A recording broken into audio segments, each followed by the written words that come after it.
ಮುಂಡಗೋಡ ತಾಲೂಕಿನ ಸುಳ್ಳಳ್ಳಿಯ ಕಲ್ಪವೃಕ್ಷ ಗ್ರಾಮೀಣಾಭಿವೃದ್ಧಿ ಮತ್ತು ಶೈಕ್ಷಣಿಕ ಸಂಘ ಉಳುವರೆ ಗಂಜಿ ಕೇಂದ್ರಕ್ಕೆ ತೆರಳಿ ಸಂತ್ರಸ್ತರಿಗೆ ಆಹಾರ ಸಾಮಗ್ರಿಗಳ ಕಿಟ್ ವಿತರಿಸಿ ಮಾನವೀಯತೆ ಮೆರೆದಿದೆ. ಮುಂಡಗೋಡಿನ ಸುಳ್ಳಳ್ಳಿಯ ಕಲ್ಪವೃಕ್ಷ ಗ್ರಾಮೀಣಾಭಿವೃದ್ಧಿ ಮತ್ತು ಶೈಕ್ಷಣಿಕ ಸಂಘ ಅಂಕೋಲಾ ತಾಲೂಕಿನ ಉಳುವರೆ ಗಂಜಿ ಕೇಂದ್ರಕ್ಕೆ ತೆರಳಿ ಸಂತ್ರಸ್ತರಿಗೆ ಆಹಾರ ಸಾಮಗ್ರಿಗಳ ಕಿಟ್ ವಿತರಿಸಿ ಮಾನವೀಯತೆ ಮೆರೆದಿದೆ. ಚಾಪೆ, ರಗ್ಗು, ಸೋಪು, ಹಣ್ಣು ಮತ್ತು ಆಹಾರ ಮುಂತಾದ ವಸ್ತುಗಳ ಕಿಟ್ಗಳನ್ನು ನೀಡಿ ನೆರವು ನೀಡಿದ್ದಾರೆ.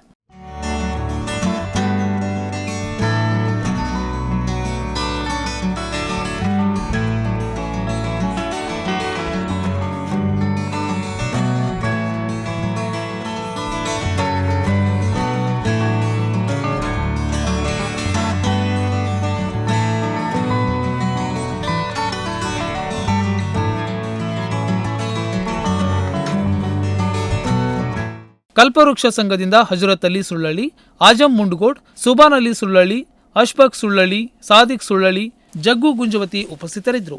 ಹಾಗೆ ಕಲ್ಪವೃಕ್ಷ ಸಂಘ ಅನೇಕ ಹಳ್ಳಿಗಳಲ್ಲಿ ಜನರಿಗೆ ಸಹಾಯ ಹಾಗೂ ಶಾಲೆಗಳಿಗೆ ಕಳೆದ 4 ವರ್ಷಗಳಿಂದ ಮೂಲಸೌಕರ್ಯ ಹಾಗೂ ಸೇವೆಗಳನ್ನು ಒದಗಿಸುತ್ತಾ ಬಂದಿದೆ.